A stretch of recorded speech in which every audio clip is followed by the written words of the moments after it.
ब्रह्मा का पिता है, कौन विष्णु की मां, शंकर का दादा कौन है, हमको दे बता।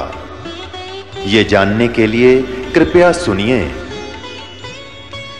जगत गुरु तत्वदर्शी संत रामपाल जी महाराज के अमृत वचन सर्व पवित्र धर्मों के पवित्र शास्त्रों के आधार पर। हंस आत्मा भगत, हंस कहो जैसे हम आपको भगत कह देते हैं, तो वहां हंस नाम से जाने जाते हैं। अपने जैसे आकार के हैं, मनुष्य सदृश हैं।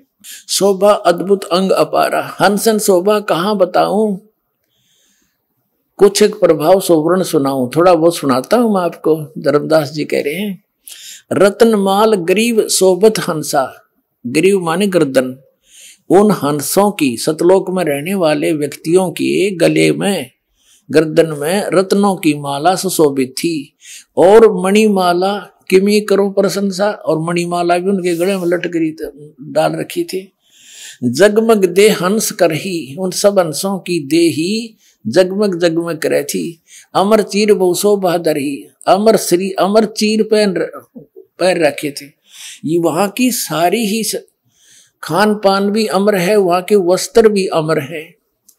उड़ राखो चिकुर शोभा छवि छाए, रवि का करतार रोम छवि छाए। ये फिर क्या बताया कि हंसन भाल शोभा किमी कहूं, उन हंसों की भाल माने माथे की शोभा के बताऊं। सोडस चंद्र भाल छवि लहू, यानी 16 चंद्रमाओं जैसा तो माथे की चमक थी उनकी। हंस कांति प्रतिरोम प्रकाशा, हीरा मणि उदित रोमांसा है। वहां के जो भगत हैं, वहां रहते हैं स्त्री पुरुष, उनके एक रोम की इतनी शोभा जैसे हीरा मणि की चमक होया करे, हीरा मणि की चमक ऐसी उनके एक रोम की। और कोटिक विदुहंसन छवि मोहा, देह ग्रहण शोभा अभी अमी गिरोहा, उनके शरीर है और ग्रहण माने नाक की शोभा बहुत सुंदर है। सोडस रवि हंसन छवि मोहा, और देह ग्रहण शुभ अमृत शोभा। वहां जितने भी हंस रहते हैं नर आकार में हैं, और उनके सारे शरीर बॉडी का प्रकाश है 16 सूर्य जितना तेज है उनका, जिसमें गर्मी ना हो। और माथे की शोभा यानी 16 सूर्य की तो सारे की, फिर अलग अलग बता रहा है कि माथा इतना चमका जैसे 16 सूर्यों का 16 चंद्रमाओं का प्रकाश हो। और वो सारे बॉडी की सब मिलाकर ऐसा लगता है जैसे 16 सूर्य का प्रकाश उदय हुआ हो। सोडस रवि माने सूर्य, हंसन छवि मोहा, देह घ्राण, शरीर भी उनका, नाक भी, घ्राण माने नाक, शुभ अमृत सोहा। कंचन कलश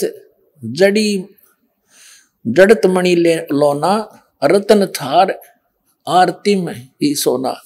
यानी उनके वहां जो मटके हैं, घड़े हैं, बड़े सुंदर हैं, सोने के जैसे सफेद है लेकिन कंचन के, सोने के। हंस गमन शब्द मुख उचारा, क्रीड़ा विनोद रतन मणि चमणि आरा, सुरत हंस के आगे लीना। वहां जो सबसे पहले परमात्मा जी ने अपने 16 वचनों से 16 पुत्र उत्पन्न किए थे सतलोक में, उनमें से एक सुरती हंस भी है, उसको कहते साथ लिया, सबने सबसे आगे कर दिया। सुरती हंस के आगे लीना, नृत करत चले हंस परवीना, नाचते हुए चले सारे। और सुरत हंस अग्रहानी अघाने, पुरुष सकल देखत और साने। परमात्मा की सूरत देखकर सब खुश हुए। सिंहासन छवि देखत मन मोहा, भगवान सिंहासन पर विराजमान थे और उसको देखकर धर्मदास जी कह रहे मेरा मन आकर्षित हो गया। अद्भुत अमित कलातन सोहा, शरीर का कितना सुंदर शरीर था।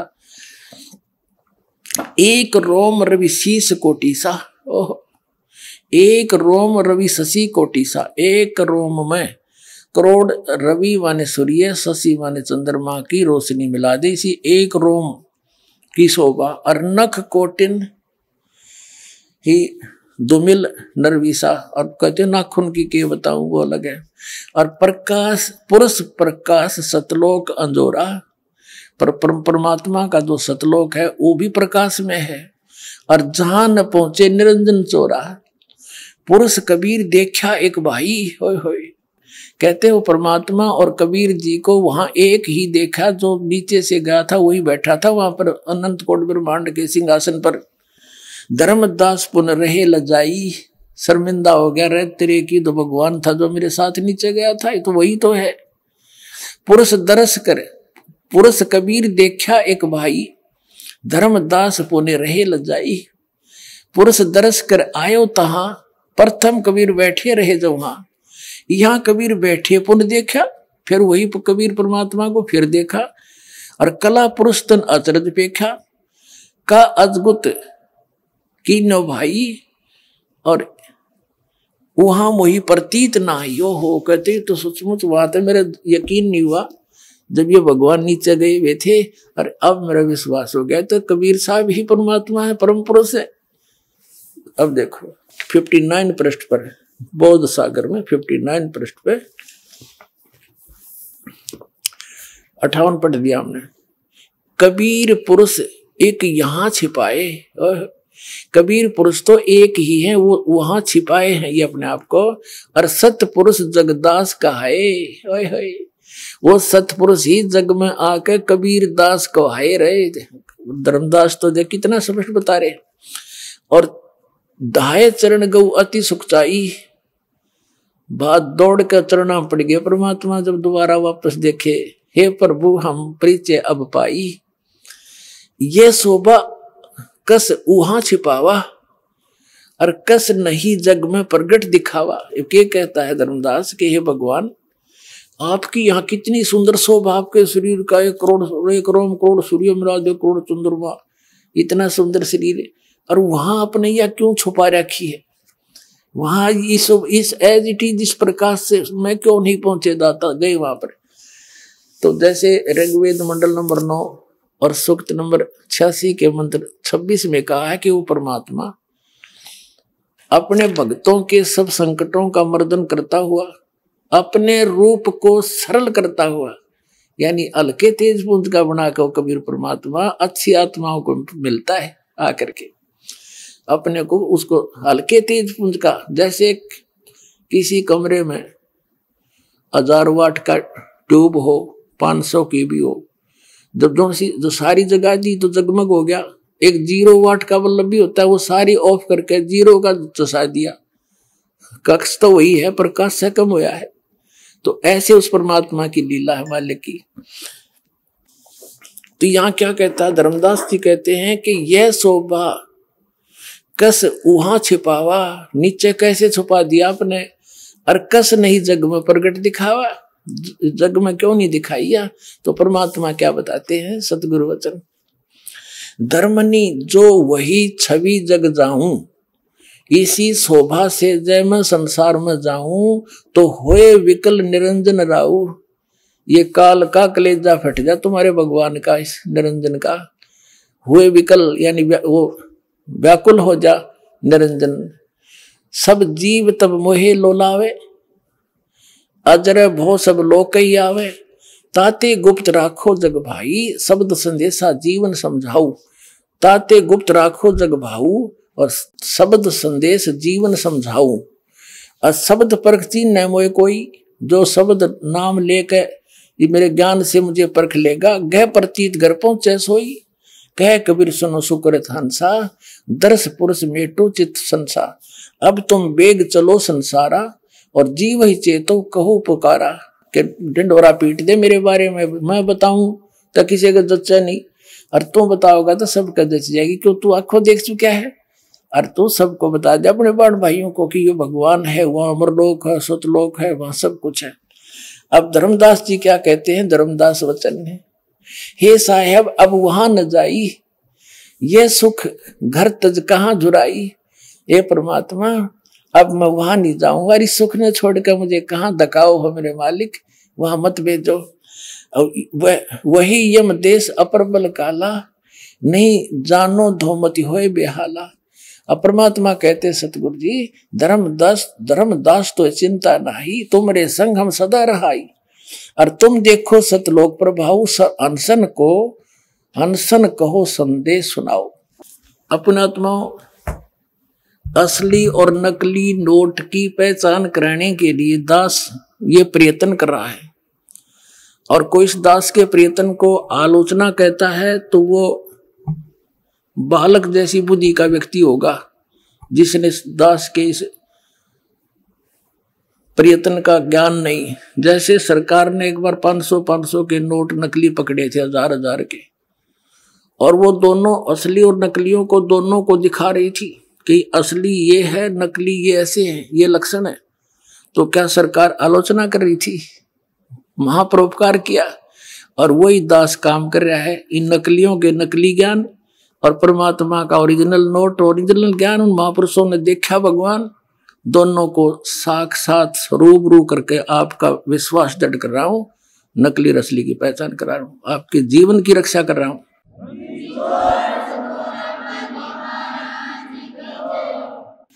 अपने आत्माओं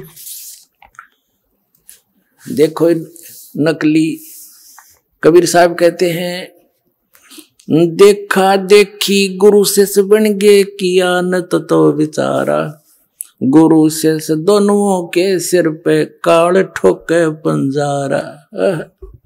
सच्चा सतगुरु कोई न पूजे न झूठो जगपति आसी, अंधे की बा गई अंधे न मार्ग कौन बतासी। अब देखो एक पुस्तक है अमरलोक, इस मधु परमहंस जी की।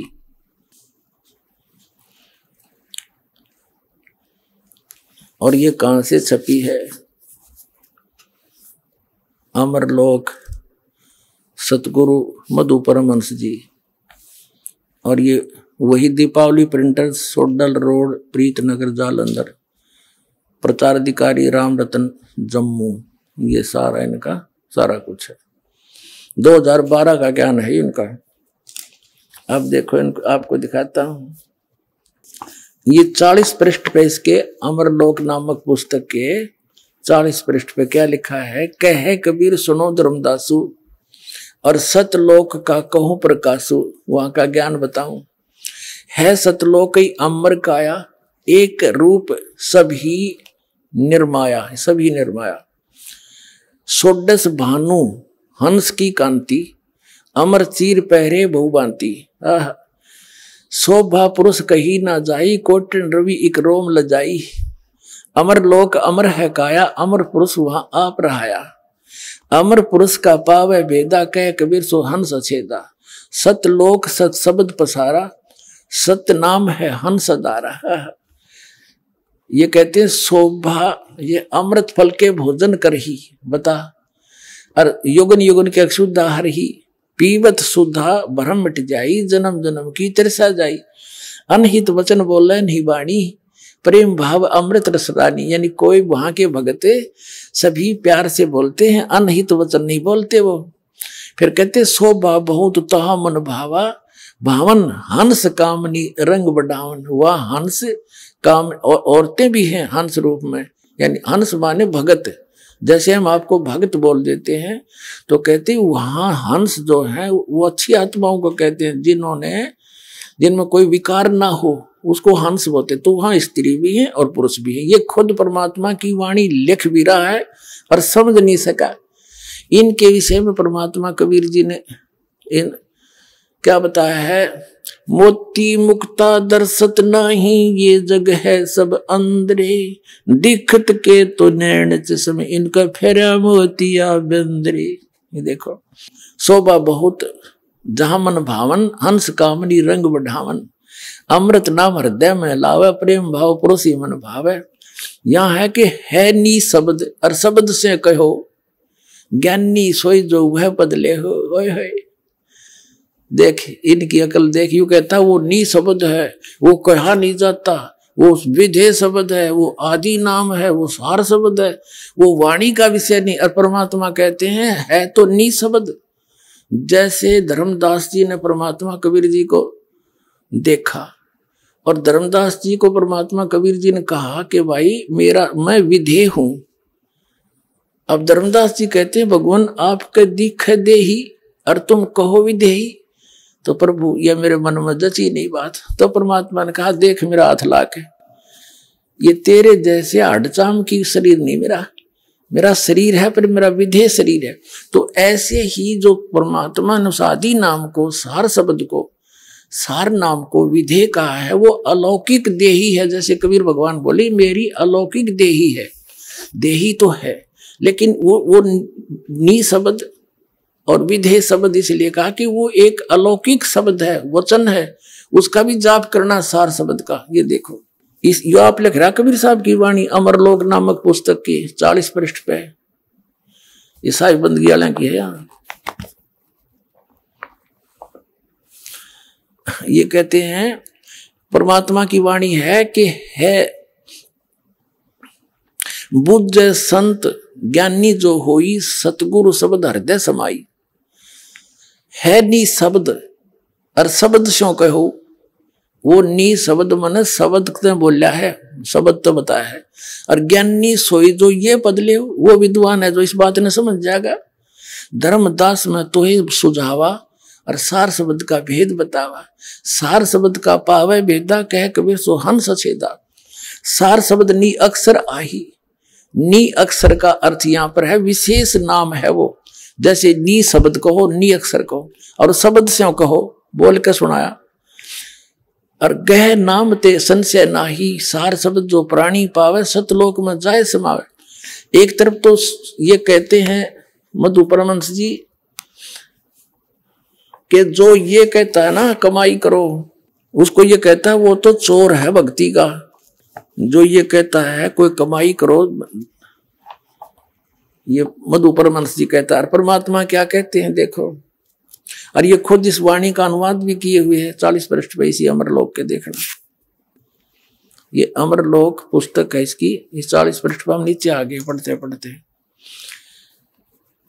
इसने अनुवाद किया है कि साहिब कह रहे हैं कि सतलोक में सबको अमर काया है, सब एक रूप है। वहां एक हंस का 16 सूर्य का प्रकाश है, परम पुरुष की बड़ी शोभा है, करोड़ों सूर्य उनके एक रोम में लजा जाए ऐसा प्रकाश है।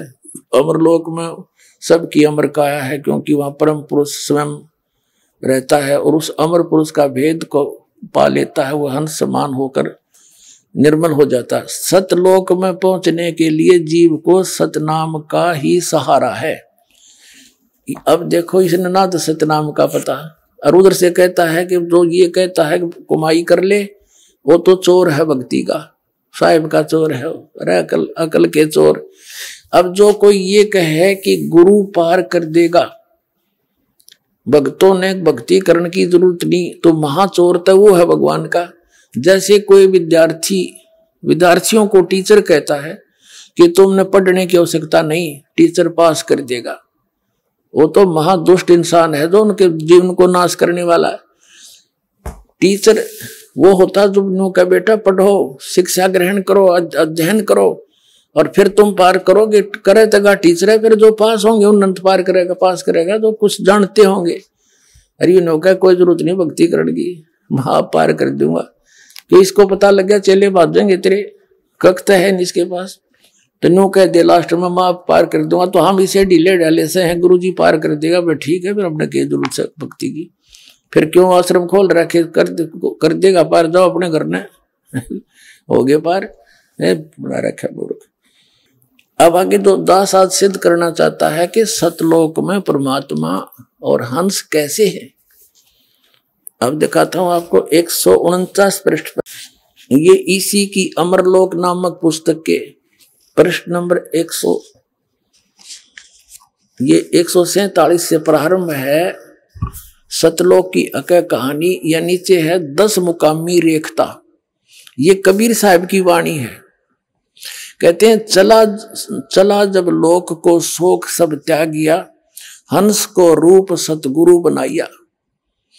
अब धर्मदास जी कहते हैं जब मैं सतलोक को गया परमात्मा के साथ, उन्होंने सतगुरु ने मेरा हंस यानी सुंदर रूप बना दिया, बहुत सुंदर रूप। वहां के वहीं जैसा जैसे 16 सूर्य की शरीर होता है। यहाँ 149 पृष्ठ पर वो 10 मुकामी रेखते पढ़ते हुए आ रहे हम। नीचे आगे यहाँ पर क्या बताते हैं, पहुंचा काया आनंद सौफंद सब छोड़िया, तहां चढ़ हंस गो दे तरेरा, काया आनंद, काय है यो, काय आनंद का फंद छिड़े। पहुंचे जहां सतलोक मेरा, अंसनी हंस सब गाय बजाए के, साज के कलश मोहे लेन आए। ओए है, हंसनी यानी स्त्री रूप में और हंस पुरुष रूप में। हंसनी हंस सब गा बजाए के, साज के कलश मोहे लेने आए। जुगन जुगन के बिछड़े मिले, तो आई के तुम आई के, और प्रेम कर अंग सो अंग लाए। सारा न सीने से लगाया मुझे वहां पर। पुरुष ने दरस जब दीना हंस को, तपन बहु जन्म की तब नसाए। 150 पृष्ठ पर उसी के अमरलोक के साहिब बंदगियाला की है। पलट के रूप जब 100 की निया, मन हूं तब भानु सोडस उगाए। पूप के दीप पयूष भोजन करे, शब्द देह तब हंस पाए। शब्द देह तब हंस पाए। पुरुष पुष्प के सेहरा, हंस और हंसनी। सचिदानंद सिर छतर छाई। स्त्री और पुरुष, पुरुष परमात्मा के सिर पे, सचिदानंद परमात्मा के सिर पे छतर पकड़ रखा था उन्होंने। अब ये कहता है ना, देख इसकी सारी पोल खुल जाएगी शायद से। अब ये क्या कहता है कि वो शब्द जो है नी अक्षर है, नी शब्द है, वो वाणी से बाहर की बातें हैं। अब परमात्मा की वाणी लिख रहा है, अनुवाद गलत कर रहा है मूर्ख बनाने के लिए। ये देखो, ये प्रश्न नंबर 152 पर उसी अमरलोक पुस्तक के ये क्या कहते हैं। सतगुरु कहत पुकार के, हृदय करो विचार। ये सारी वाणी है। नी अक्षर चीना नहीं, बिन सतगुरु उपदेश। आदि गुरु का ज्ञान लेकिन पुकार कबीर। नाम कह सो भूल है, ज्ञान लखे सो थीर। नी अक्षर जब पावे, जब गुरु होए दयाल। यहाँ देखो, नी अक्षर शब्द है और सुरत नृत्य से जाप, उसका जाप करना है, वो शब्द है। अब कबीर साहब कहते हैं, सार सब आदि नाम हमने भाग सुनाया, और ये मूर्ख जीव मरब नहीं पाया। कबीर साहब कहते हैं, सार शब्द को, आदि नाम को, नी शब्द को, नी अक्षर को मैंने बोल कर सुना रखा। उसका सुरत नृत्य का जाप है, जीव से जाप नहीं करना। वो वाणी का विषय इसलिए नहीं है कि बोल कर जाप नहीं करना। इस मधु परमहंस की पुस्तक वही अमरलोक के पृष्ठ 42 पर और क्लियर कर रखा है, देखना। ये वो अमरलोक है, वही पुस्तक है इसकी। यहां देखिएगा 41 पृष्ठ पे दिखाते हैं पहले आपको। लेकिन ये समझ नहीं सका परमात्मा को, कैसे समझे ये बता।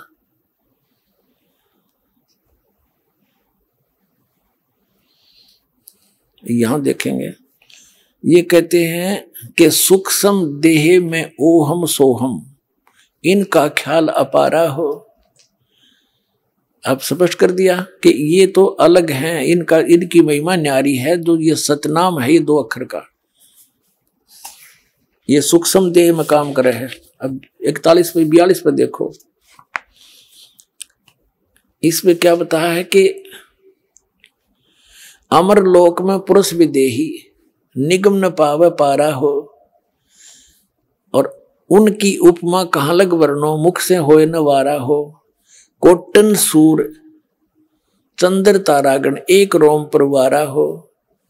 श्वेत सिंहासन और श्वेत छतर सिर, श्वेत ही हंस प्यारा हो। उस परमात्मा के सिर पर श्वेत छत्र है और सिंहासन पर विराजमान है उनका। और वहां के हंस यानी जितने भगत हैं वो मनुष्य सदृश हैं, वो भी श्वेत ही है, सफेद। और श्वेत भूमि ता श्वेत वृक्ष है, वाह रे मधु परमहंस से, वो बिंदु की तो गहतरे भी है। कहते वहां श्वेत भूमि है सतलोक की, और वहां सफेद वृक्ष भी हैं। और श्वेत कला सुहेला हो, और पारस पान लहो लेहु तुम सुकृत, तब देखो दरबारा हो। कह कबीर सुनो धर्मदासा, तुमको तुमसे हुई निर्धारा हो।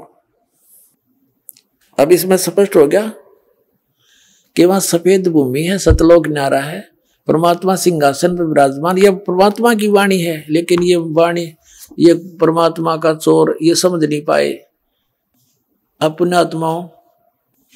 अब देखिएगा जो ये भक्ति का चोर नामक एक पुस्तक है इस मधु परमहंस जी की, और उनते चोर बतावे है। अरे आप देखिए क्या ये कहां से छपी है, ये वही है इनका सारा सांग है। अब जैसे विधे और ये देखिएगा ये प्रश्न नंबर 17 पे है। ये जो विधे शब्द को यहाँ भी परमात्मा ने स्पष्ट कर दिया है भक्ति के चोर के उसमें। ये परमात्मा की वाणी है। धर्मनी मोहे न व्यापय माया कैन सुनन की है ये काया। ये शरीर है मेरा और दे नहीं और दर्शय दे ही रहो सदा जहां परस विदेही। अब है ना दे नहीं और दर्शय दे ही, यानी यह दे ही तुम्हारे जैसी नहीं है, मैं साकार हूं और रहूं सदा जहां परस विदेही। तो इसी प्रकार जो विधेय शब्द के बारे में परमात्मा ने कहा है वो शब्द अलौकिक है। मेरी देही अलौकिक, सामने दिखा आदमी तो देही क्यों नहीं उसकी, और वहां जाकर देखा सारा कुछ। अब परमात्मा की वो वाणी से अब ये बताता है 8 कमल। श्री मधु परमहंस जी 8वां कमल अंतिम बतावा है। 7 तो शरीर में और 8वां शर्त 100 हाथ ऊपर है। बता है कि तो दिखे चौड़े में झूठ बोले। और कबीर साहब क्या बताते हैं, पुणात्माओं ये थोड़ा कोई समय है पर मेर दाता की, ऐसा बढ़िया मौसम, ना गर्मी ना सर्दी, और ऊपर तो अमृत वर्षा के सुनने ना मिला था परमात्मा का नाम था हमने है। सतलोक सतपुरुष के देखा न सुना, ये झूठे कपटी मूर्ख बना रहे थे अपने को। अब ये 8 कमल अंतिम बताता है कबीर साहब। 9वें कमल में पूर्ण परमात्मा बताते हैं। देखिएगा ये वही कबीर सागर। अब कबीर सागर पढ़ रहे हैं हम। अब इसके हम कबीर बानी नामक एक चैप्टर है, कबीर बानी। बोध सागर इसका खंड है। इसमें 111 पृष्ठ पर आपको दिखाते हैं। अब क्या बताते हैं, कह कबीर योग विधि बानी जाते पुरुष सोहोय पहचानी। प्रथम मूल कमल कमल कहूँ रे भाई 4 पंखड़ी ते ही बनाई। ये मूल कमल, द्वितीय कमल, ये 4 पंखड़ी, फिर 6 पंखड़ी दूसरा कमल। ये पहले कमल की 4 पंखड़ी, दूसरा कमल ना भीतर है, और फिर तीसरे कमल की 8 पंखड़ी लक्ष्मी नारायण मूर्ति ताधर ही, और चौथा कमल ये 5वें सारा आकर के यहां आ गया। 8वां कमल 10 पंखड़ी कहिए, ये 8वां कमल यहां समाप्त हो गया। अब यहां करा है 9वें कमल की अवगत वाणी। अनंत पंखुड़ी ताकर प्राणी तामय पूर्ण ब्रह्म अखंडा निस्वासर धरणी नहीं चंदा। एक नाम सत्य है वाणी ताही नाम सृष्टि उत्पानी। अब 9वें कमल में पूर्ण परमात्मा है, पूर्ण ब्रह्म, वो परम पुरुष कंप्लीट गॉड, वो उस 9वें कमल में है। 9वें कमल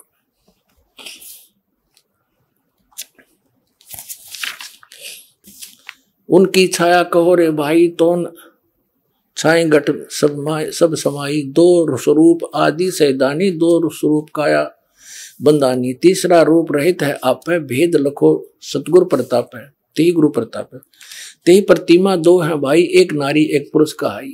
जिसका भेद कहो समझाई, एक नाद एक बिंद कहाई। अब ये बहुत लंबी कहानी है, फिर बताएंगे। इसका अर्थ ये है, इसका भावार्थ ये है कि वहां परमात्मा ने, वहां पर जो परमात्मा सतलोक के 3 डिवीजन है। बाहर के स्थान, बाहर बाह्य क्षेत्र में तो जैसे दिल्ली अपना एक भारत की राजधानी है, तो बाहरी क्षेत्र तो ग्रामीण क्षेत्र है, बाहरी दिल्ली कहलाते हैं। फिर वो बाजार बजूर आगे बीच में दूसरे नंबर, और तीसरे पर जहां अपना प्रधानमंत्री राष्ट्रपति भवन है वो मेन दिल्ली है। ऐसे 3 स्थान है। तो वहां पर जो बाहरी क्षेत्र है उसमें तो पहाड़, हीरे पन्नाओं के पहाड़, वृक्ष, फलदार वृक्ष, बाग बगीचे, बहुत लंबे विस्तार है। उसके बाद फिर स्त्री पुरुष रूप में सभी हंस रहते हैं नेक्स्ट पोर्शन में।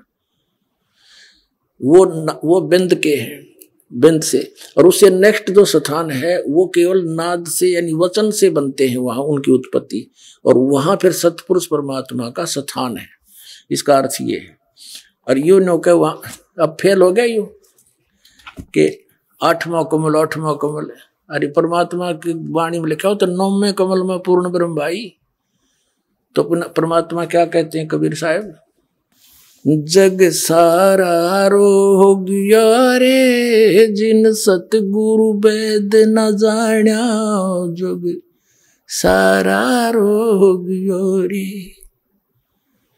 भाई सच्चा सतगुरु कोई है न पूजे, इन झूठों जगपतियासी। इन झूठा पर सब आश्रित होए बैठे हैं। अंधे की बाँ गही अंधे ने, अब भगत तो अंधे हैं बेचारे, ज्ञान नहीं इनको, ये इसीलिए तो उंगली पकड़ते हैं संत की, कहिए हमें उंगली पकड़ा कर और पार कर दे, सज्ञान दे रहे थे। और वो भी अंधा चतुर, उसने भी कति कुछ नहीं दिखता, जब प्रत्यक्ष वाणी लिख रहा है ये मधु परमहंस जी, और उसका उल्टा अर्थ करके और पेश कर रहा है। इन्हें बैठा दिया, कितने कबीर पंथियों का भोली आत्माओं का जीवन नाश कर दिया। तो ये है वो काल के पक्के दूत, इनसे बचो और सतलोक चलना है तो बरवाला आश्रम में आ जाओ और प्राप्त करो पूरा मंत्र और पार हो जाओ। बोलो सतगुरुदेव।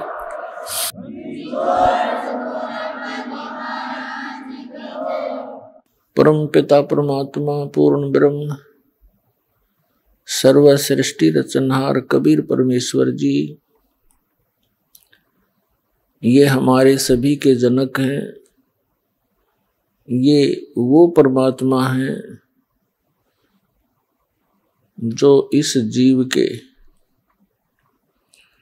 त्वमेव माता च पिता त्वमेव बंधु च सखा त्वमेव विद्या च द्रविण त्वमेव सर्व मम देव देव। वास्तव में यही हमारे माता व पिता के गुण रखते हैं, हमारे माता व पिता हैं। यही हमारे वास्तव में बंधु हैं, सखा हैं, भाई हैं, रिलेटिव हैं।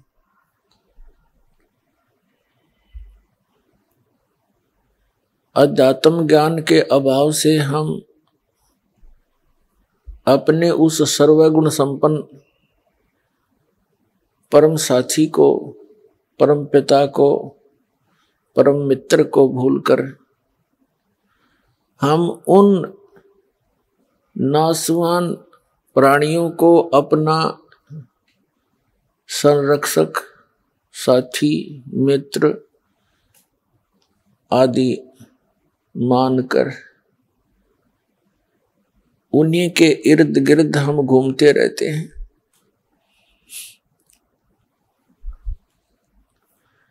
जिस कारण से हम परमात्मा से मिलने वाले सुख को, परमात्मा से मिलने वाले सहयोग को नहीं प्राप्त कर सकते, नहीं प्राप्त कर पाते। सत्संग के माध्यम से ये ज्ञान दिया जाता है। समर्थ का शरणागहो रंग होरी हो, कबू न हो एकाज राम रंग होरी हो।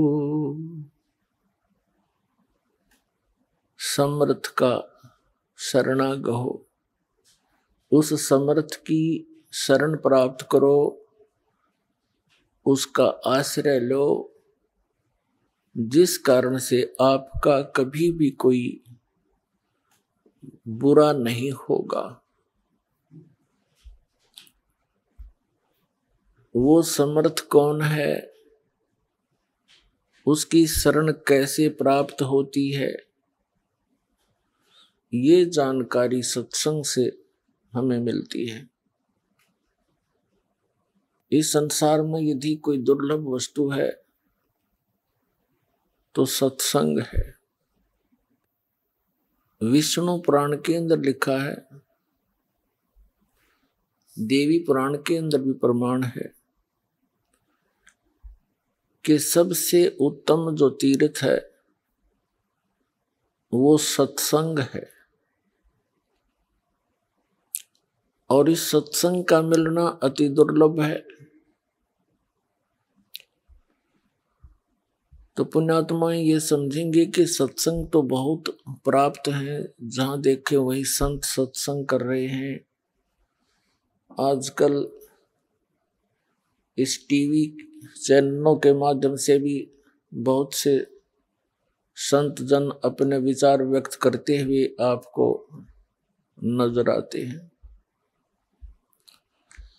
परंतु वे सत्संग नहीं कर रहे।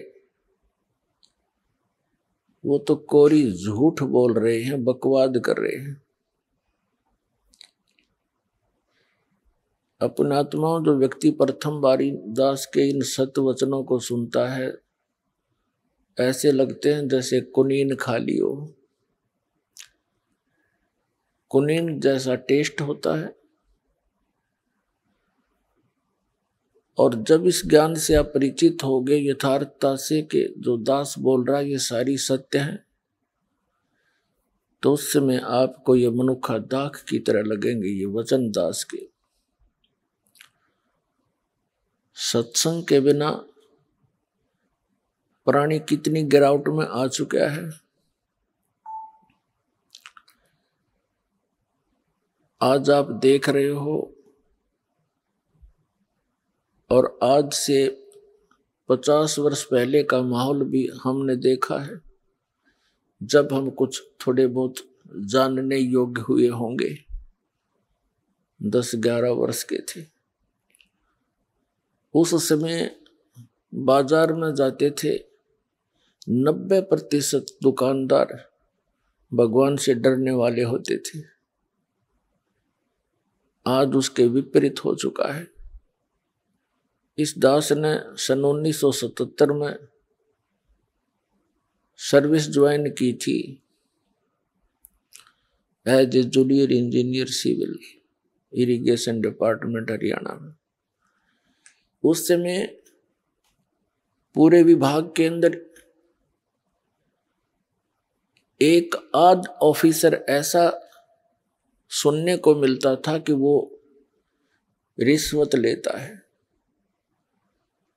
और सन 1995 में दास ने जब ये सर्विस त्याग दी इस परमात्मा प्राप्ति के लिए, उस समय तक ये कहने को ही मिलता था कि शायद वो व्यक्ति, वो ऑफिसर रिश्वत नहीं लेता। इसका कारण क्या है कि आज से लगभग 600 वर्ष पहले परमात्मा आए थे। परमेश्वर कबीर देव जी, कबीर साहिब जी, भारतवर्ष की पावन पृथ्वी पर सन 1398 में ज्येष्ठ सुदी पूर्णमासी संवत 1455 में कमल के फूल के ऊपर एक लहर तारा नामक तालाब में परमात्मा एक शिशु रूप धारण करके प्रकट हुए थे। वहां से उनको नीरू नीमा नाम के जुलाहा दंपति उठा ले गए थे। वो किस उद्देश्य से आए थे कि उस समय हाहाकार मची हुई थी पूरे अक्षेत्र में, भारतवर्ष में। भक्ति के स्थान पर बकवाद शुरू कर रखी थी। ऊत भूत की पूजाएं, जाड़े जपटे, ये इस प्रकार की चीजों पर, वस्तुओं पर बोली आत्माओं को उलझा रखा था, जिनसे कोई लाभ नहीं हो रहा था। हाहाकार मची थी। तब परमात्मा, जो हमारे पिता हैं, हमारे साथी हैं, हमारे मित्र हैं, मित्र वही होता है जो मित्र के साथी के दुख में दुखी हो। तो यही हमारा सच्चा मित्र है, यही हमारे पिता हैं, यही हमारी माता है, जो तीनों लोकों में प्रवेश करके सबका धारण पोषण करता है। तो उस समय इस परमात्मा ने उन दुखी प्राणियों को, जो सब जगह धक्के खा चुके थे, जाड़े जपटे भी करा चुके थे, सब पूजाएं करके थक चुके थे, अंतिम श्वास गिने थे, कोई किसी कारण से परेशान था, कोई निर्धनता के कारण दुखी था, कोई शरीर से दुखी था, कोई तीन ताप से कष्ट को भोग रहा था। उस समय परमात्मा ने ये यथार्थ ज्ञान और यथार्थ भक्ति मंत्र जिनसे हमें लाभ मिलना था परमात्मा की तरफ से, वो दिया था। उस ज्ञान से इतना प्रभाव पड़ा था, 64 लाख शिष्य हुए थे उस कबीर परमात्मा के, जो एक धानक के घर परवरिश की लीला करके बड़े हुए थे। सन 1398 में छुआछात चरम सीमा पर थी, और फिर उस जुलाहे यानी धानक से ब्राह्मणों तक ने भी दीक्षा ली, क्योंकि वो दुखी गणे हो रहे थे। उनकी दुर्गति हुई पड़ी थी, कहीं से कोई सहारा नहीं मिल रहा था। 64 लाख शिष्य आज से 600 वर्ष पहले होना कोई बालकों का खेल नहीं है। जन साधारण नहीं कर सकता इस काम को, लेकिन हम भगवान की महिमा से अपरिचित होने के कारण परमात्मा को पहचान नहीं सके। उस समय भारतवर्ष की कुल आबादी मुश्किल से 4 करोड़ होगी। कौन से भारत की? अफगानिस्तान, बलूचिस्तान, पूर्वी और पश्चिमी पाकिस्तान, इराक, ईरान, गजनीव तक ये भारतवर्ष ही था। उस समय 4 करोड़ आबादी मुश्किल से होगी, और उस 4 करोड़ आबादी में से परमात्मा के 64 लाख शिष्य थे। ना कोई मीडिया था। आज तो कोई भी व्यक्ति एक स्थान पर बैठ के और थोड़ी सी अटपट करके लाखों जीवों को भ्रमित कर सकता है, प्रभावित कर सकता है। उस समय 64 लाख से सोना एक बहुत बड़े आश्चर्य की बात है। भगवान बिना नहीं हो सकता। और फिर कोई विशेष आडंबर नहीं शरीर के ऊपर, बाह्य आडंबर नहीं। सिंपल मैन एक धानक जुलाहा कपड़ा बुने, क्योंकि वो समर्थ थे, उनके वचन में शक्ति थी, और जो मंत्र जाप करने को वो देते थे उससे बहुत लाभ होता था। और जो गलती करते थे उनको हानि भी पैरेलल हो जाती थी, तो वो डरते थे। फिर वो परमात्मा पूछते थे कि तुमने कोई गलती की होगी इसलिए तुम्हें ये हानि हुई है, तो बता देते थे कहाँ जी हमसे ये गलती होगी, हमने ऐसी पूजा कर ली दोबारा। तो परमात्मा ने कहा नहीं, ये कबीर साहब ने बताया है कि 100 वर्ष तो सतगुरु पूजा, एक दिन आन उपासी, वो अपराधी आत्मा भाई पड़े काल की फांसी। 100 वर्ष तक गुरुदेव के द्वारा बताए गए सत्य साधना में कर रहे हो, और एक दिन भी आन उपासना कर ली, अन्य पूजाएं जो तुम पहले डले डोया करते, कहते वो अपराधी आत्मा फिर पड़े काल की फांसी। तो पुण्यात्मा इस परमात्मा के घर में, इस परमात्मा की शब्द कोश में असंभव शब्द नहीं है। ये वो कबीर भगवान है, वो पूर्ण ब्रह्म है, परम अक्षर ब्रह्म है, सर्वशक्तिमान है। इसकी डिक्शनरी में इम्पॉसिबल वर्ड नहीं है, लेकिन हम इससे लाभ नहीं उठा पा रहे हैं। इसका मुख्य कारण ये है कि हम इस पर विश्वास नहीं कर पा रहे, और फिर विश्वास ना होने से हम मर्यादा ठीक नहीं रखते।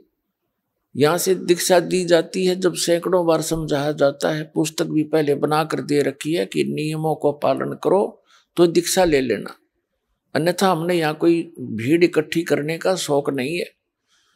लेकिन सभी मर्यादाओं का पालन करते हुए इस मंत्र का जाप करो, चाहे विश्व आ जाओ पूरा, कोई दिक्कत नहीं।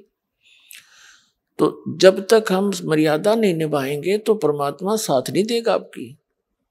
100 वर्ष सतगुरु की पूजा, सतगुरु पूजा यानी गुरुदेव के सतगुरु के अनुसार बताएगी भक्ति मार्ग को करते रहो। और एक दिन आन उपासी, एक दिन भी आन उपासना कर ली, वो अपराधी आत्मा फिर पड़े काल की फांसी। कुछ एक ऐसे उदाहरण, वैसे तो बहुत सारे उदाहरण हैं, लेकिन एक आधा उदाहरण हमें याद है, बाकी तो लाखों की संख्या में ऐसे प्रमाण हैं। जिनको परमात्मा ने सहारा दिया, नाम लिया, सुख हो गया। कुछ दिनों के बाद फिर लोक लाज मां के आन उपासना कर दी तो फिर दुख शुरू हो गया। उसका समाधान क्या है कि पुनरुपदेश ले, अपना नाम सुचारू करावे। कनेक्शन कटने के बाद पावर काम नहीं करती तो परमात्मा का नाम खंडित हो जाता है, आपका कनेक्शन कट जाता है किसी गलती से, नाम खंडित हो जाता है आपका। नाम खंडित होने के बाद फिर वो परमात्मा की पावर तो आप में रही नहीं, वो काम करेगी नहीं, तो आपका जो पावर से होने वाला, शक्ति से होने वाला कार्य नहीं हो पाएगा। और आपके अपने सतर का काम आप पहले करते करते थक चुके ही थे, तभी तो पावर की आवश्यकता पड़ी आपको। एक जींद के अंदर रमेश नाम का एक लाला जी है, अब भी है वो हमारा सेवक, अब भी आते हैं बच्चे। आइए अब हम उन श्रद्धालुओं के अनुभव जानते हैं जो जगत गुरु तत्वदर्शी संत रामपाल जी महाराज जी से दीक्षा प्राप्त कर चुके हैं तथा उनके द्वारा बताए गए भक्ति मार्ग पर चल रहे हैं। सर नमस्कार। सत साहब जी। सर क्या नाम है आपका? Krishan Lal son of Molaram Chauhan. Sir कहाँ से आए आप? हम बठिंडा पंजाब से आए हैं जी। सर संत रामपाल जी महाराज जी से नाम दीक्षा लेने से पहले आप क्या भक्ति साधना करते थे? एक तो आशुतोष महाराज भक्त हमने गुरु बनाया हुआ था, इससे पहले हम कबीर पंथी से हमने नाम ले रखा था, सो उनकी भक्ति करते थे। सर आपने बताया कि पहले आपने आशुतोष महाराज को गुरु बनाया हुआ था और कबीर पंथी भी थे, तो सर जब आप ये सारी साधनाएं कर रहे थे तो फिर आप संत रामपाल जी महाराज जी की शरण में क्यों गए? हमें सर जी कोई संतुष्टि नहीं हो रही थी, ना कोई लाभ हो रहा था, सो इसीलिए हमने संत रामपाल जी को गुरु बनाया। तो फिर सर संत रामपाल जी महाराज जी को गुरु बनाने का क्या विशेष कारण रहा? आपने संत रामपाल जी महाराज जी को ही अपना गुरु क्यों चुना? सर जी क्या बात है कि मैं शुरू से ही भक्ति लाइन में हूँ, हम भजन बोलते थे, सो हम सबसे मेन वेदों को और गीता को मेन मानते थे। सो हमने एक दिन सत्संग देखा हमने संत रामपाल जी का, जो वेद हमने कब सुने थे, मानते जरूर थे उनको, मगर हमने देखे नहीं थे। उन्होंने वेदों को खोल के दिखा दिया, उन्होंने ये प्रूफ कर दिया प्रमाण के सहित कि कबीर साहब ही भगवान है। हमारे तो पैर के नीचे की जमीन निकल गई। हम ये मानते थे भी संत कबीर साहब हैं, श्रोमणी संत तो हैं, मगर प्रूफ करके दिखा दिया इन्होंने कि ये तो परमात्मा है। सो हमने सोचा भी परमात्मा की भक्ति तो करनी चाहिए। सो हमने इसी आधार से हमने इनको गुरु स्वीकार किया और हमने इनसे नाम दीक्षा लेने की हमारे भावना जगी। सर आप पहले भी कबीर पंथ में रहे हैं, तो फिर सर संत रामपाल जी महाराज जी के ज्ञान में और कबीर पंथ में आपको क्या भिन्नता नजर आई? हाँ सर जी, वेदों में प्रमाण आया ओम तत्सत इति निर्देश ब्रह्मण मुख्य त्रिविध स्मृत, गीता में प्रमाण आया, मगर हमारे पास ये तीन त्रिविध का, तीन भेद का ये नाम नहीं था हमारे पास। हमने इसको संतुष्टि नहीं हुई, हमने सोचा भाई ये नाम सही नहीं है। चाहे कबीर पंथी हमने गुरु बनाया है, मगर इनके पास यथार्थ भक्ति नहीं है, नाम सही नहीं है। किनके पास यथार्थ ज्ञान नहीं है, भक्ति नहीं है? जो आशुतोष था गुरु बनाया था, उनके पास ये नहीं था। और पहले हमने गुरु बनाया था तो कबीर पंथी, मगर वो भी उसमें और आशुतोष में कोई ज़्यादा फर्क नहीं था। और जब हमने वेद देखे तो इनमें यथार्थ भक्ति और ही निकली। फिर हमने इनको त्यागा और हमने संत रामपाल जी महाराज की शरण ग्रहण की। सर आपने बताया कि पहले आप भगवान की चाह में और यथार्थ भक्ति की चाह में अलग अलग जगह भटकते रहे, तो सर क्या संत रामपाल जी महाराज जी से नाम दीक्षा लेने के बाद क्या आपको यथार्थ भक्ति मिली? क्या आपको जो भगवान पाने की चाह थी वो पूरी हुई आपकी? बिल्कुल पूरी हुई और हमें संतुष्टि हुई, क्योंकि हमारा जो ज्ञान है, जो परमात्मा संत रामपाल जी ने जो नाम दिए हैं वो प्रमाणिक हैं। सो हमें इसलिए हमको संतुष्टि है और हमें ये यकीन हो गया कि जब नाम सही है और आराधना सही है तो हमारा मोक्ष भी होगा। सर संत रामपाल जी महाराज जी से जो भी नाम दीक्षा लेता है उनको कोई ना कोई लाभ जरूर होता है। सर आपको संत रामपाल जी महाराज जी से नाम दीक्षा लेने के बाद क्या लाभ मिले? लाभ हुआ जी हमें। वो क्या हुआ कि मैं सिविल हॉस्पिटल में मुलाजिम था। मैं 2015 में रिटायर हुआ जी। रिटायर हुआ तो मैंने एक जगह का सौदा कर लिया। मैंने सोचा भी 4 महीने बाद मेरी रिटायरमेंट ही है, क्यों ना मैं एग्रीमेंट कर लूँ जगह का। तो मैंने जगह का एग्रीमेंट किया। उसमें क्या था कि भी मैंने 12 लाख की जगह और 3 लाख रुपये ऊपर देने थे उसको, फिर रजिस्ट्री करानी थी। सो मैं रिटायर हो गया मगर पैसे नहीं मिले। मैं गया अफसर के पास में, जी हमें पैसे नहीं मिले, मैंने तो रजिस्ट्री करानी है। बोला जी ऐसे नहीं होगी, ये तो टाइम पा के पैसे मिलेंगे। मैं जो कब मिलेंगे, आप खजाने में जाओ, खजाने वालों से बोलो कि भाई कब पैसे मिलेंगे। मैं खजाने में गया, बोलो जी आपके सारे कागज तैयार हो गए हैं, पहुँचा दिए हमने खजाने में, ये आने वाली 30 है ना, इसमें पैसे जमा हो जाएंगे, आप निकलवा लेना। मैं जी पक्का हो जाएंगे। कहते पक्का नहीं कह सकते इसको, इस 30 तारीख को हो जाएंगे या अगली 30 को हो जाएंगे। मैं जी अगली 30 को नहीं हुए तो फिर अगले को होंगे। मेरे तो पैर के नीचे से ज़मीन निकल गई। मैं फिर तो मेरा था अग्रीमेंट ख़त्म हो जाएगा तो मेरी 12 और 3 15 लाख डूब जाएंगे। मैंने कहा हे दाता, मैंने नया नया ग्रुप बनाया था और मैंने इंटरव्यू देखता था कि भी बहुत लाभ होते हैं। मैंने कहा हे दाता, आपकी वाणी कहती है कि करते कारण कौन है, कर सेवा निष्काम, मन इच्छा फल देऊँगा जब पड़े मेरे से काम। हाँ जी, फिर मैंने संत रामपाल जी महाराज से प्रार्थना की कि हे सत गुरुदेव, मेरे पर मुसीबत पड़ी है, सो आप कृपा करके मेरा ये काम करो, मुझे पैसे की व्यवस्था चाहिए। सो क्या हुआ कि उस दिन 30 तारीख थी, तो रात के 10 बजे के करीब और एकदम से मेरे मोबाइल में मैसेज आया कि भाई, मैसेज मैंने पढ़ा, मैं देखा भाई मैसेज आया होगा तो लाजिम पैसे जमा हुए होंगे, परमात्मा ने सुनिए।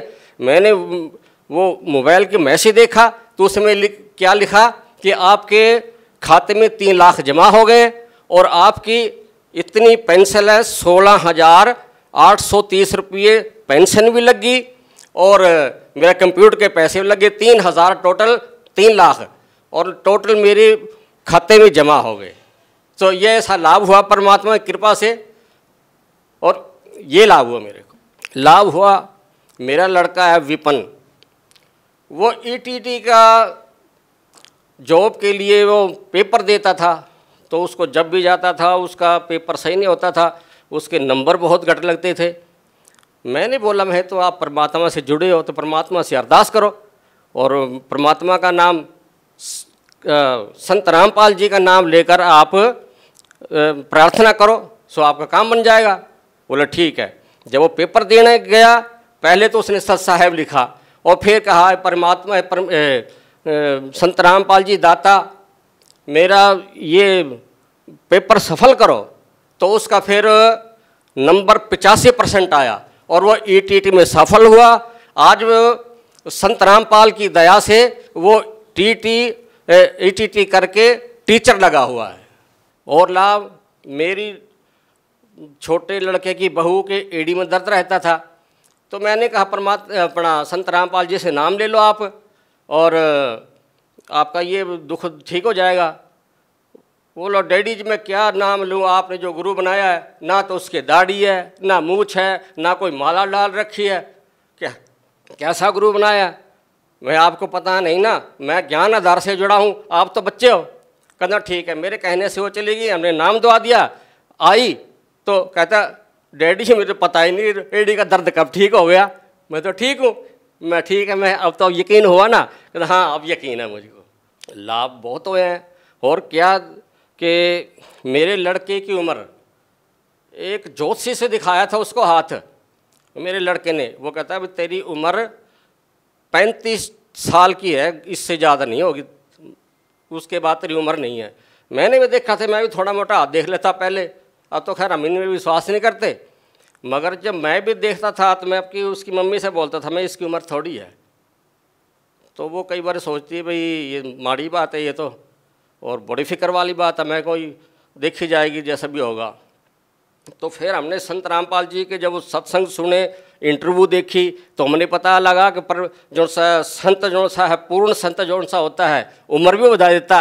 तो हमने उसको नाम दुआया। सो आज वो टीचर भी है और वो उम्र को पार कर गया और सही सलामत है और खुश आनंद से रहता है। हमें ये लाभ मिले। हमें एक लाभ, हम मेरे छोटे बेटे की बहू के ना पथरी थी, सो वो बेचारी बहुत रात दिन रोती थी। तो हमने कई जगह दिखाया भी, वो बोला भाई 4 mm की पथरी है और ये ऑपरेशन कराना पड़ेगा। तो हम कुछ थोड़ी मोटी दवाई दे देते, मगर वो कुछ दर्द टिक जाता फिर हो जाता। तो हमने संत रामपाल जी से प्रार्थना लगाई, हे गुरुदेव आप ही कर सकते हो, जब आप इतने बड़े बड़े चमत्कार, बड़े बड़े कैंसर जैसे रोग ठीक कर सकते हो, तो ये तो मामूली चीज़ है। सो हमने प्रार्थना करी, सो उसका पथरी का दर्द गायब हो गया, कुछ दिन दर्द गायब हो गया। तो हमने सोचा कि भाई इसकी फिर अल्ट्रासाउंड कराएं, देखा क्या हुआ, ये कैसी ठीक हुई कि नहीं, क्या बात हुई। तो हमने फिर अल्ट्रासाउंड कराया तो उसमें पथरी गायब मिली। तो हमें ये एक लाभ होया सर जी। सर आप एक चिकित्सा विभाग में रहे हैं, आपने अपनी लाइफ का बहुत बड़ा समय वहाँ पे बिताया है। तो सर अगर हम बात करें आज के ज़माने की, सर साइंस के युग में, और जिस तरीके से आपने बताया कि संत रामपाल जी महाराज जी से नाम दीक्षा लेने मात्र से इतने सारे लाभ होते हैं, सर आज की जो युवा पीढ़ी है वो इन बातों पर विश्वास नहीं करती है। तो सर आप कैसे उन लोगों को समझाएंगे, क्या कहना चाहेंगे उन लोगों को? क्या सच में ऐसे संत रामपाल जी महाराज जी से नाम दीक्षा लेने के बाद किसी मंत्रों के जाप से ऐसे कोई लाभ होते हैं? हाँ जी सर जी, मैं भी पहले विश्वास नहीं करता था कि भाई ऐसे हो सकता है, किसी संत की कृपा से ये दुख दर्द दूर हो सकते हैं। क्योंकि मैं मेडिकल में विश्वास करता हूँ, मैंने 35 साल मेडिकल में सर्विस की है। सो हम विज्ञान को ही मानते हैं। सो ये हमने पहली दफ़ा देखा है कि संत के आशीर्वाद से दुख दरिद्र दूर हो जाते हैं और कैंसर जैसे रोग भी दूर हो जाते हैं। सो ये प्रैक्टिकल मैंने अपनी बहू के इलाज में देखा और ये हमको लाभ हुआ जी सर जी। सर आप भगत समाज को क्या संदेश देना चाहते हैं? भगत समाज को तो हम ये कहते हैं कि संत जी आए हैं, परमात्मा का अवतार है। क्योंकि हम ये देखते हैं कि पुरातन संत कहते हैं भाई सतगुरु जो चाहे सो कर है, 14 कोट दूत जम डर है, ऊत भूत जम त्रास निवारे, चित्रगुप्त के कागज फारे। सो हमें जो नाम ले रहे हैं भगत जी, ये तो हमें सिर्फ मुक्ति के वास्ते है, और बाकी जौन सा ये लाभ तो छोटे मोटे ये सतगुरु दे ही देते हैं। सर आपने पहले बताया कि आप भी कबीरपंथी रहे हैं, संत आशुतोष जी महाराज से भी आपने नाम दीक्षा ली। तो सर आज आप उन लोगों को क्या कहना चाहेंगे जो अभी भी आशुतोष महाराज से जुड़े हुए हैं और कबीर पंथ में हैं? क्या कहना चाहेंगे उन लोगों को आप? मैं तो उन लोगों को ये प्रार्थना करना चाहता हूँ कि संत रामपाल जी कबीर साहब का अवतार है। रामपाल महाराज के चोले में कबीर साहब सोए हैं। सो मैं उनको सबको बेनती करता हूँ कि इसकी दास की जो इनका अनुभव हुआ है और इसने प्रमाण को देख के सच माना है, उन पे इतबार करें और संत रामपाल जी के शरण में आकर अपना जीवन मरण का जौन सा रोग लगा हुआ है जीव को, उसका कल्याण कराएं। सर आपने कहा कि संत रामपाल जी महाराज जी की शरण में आए और उनसे नाम दीक्षा लीजिए। तो सर जो लोग उनसे नाम दीक्षा लेना चाहें भी तो उनसे नाम दीक्षा कैसे ले सकते हैं? विभिन्न चैनलों पर संत रामपाल जी का सत्संग आता है। सो उसके नीचे एक पीली पट्टी चलती है, उस पर नंबर दिए हुए हैं, उन नंबरों पर कांटेक्ट करें और संत रामपाल जी का जौन सा भी नज़दीक केंद्र मिले आपके पास, उसे नाम दान लेकर जीव का अपना कल्याण कराएं। जी बहुत बहुत धन्यवाद। सत साहेब जी।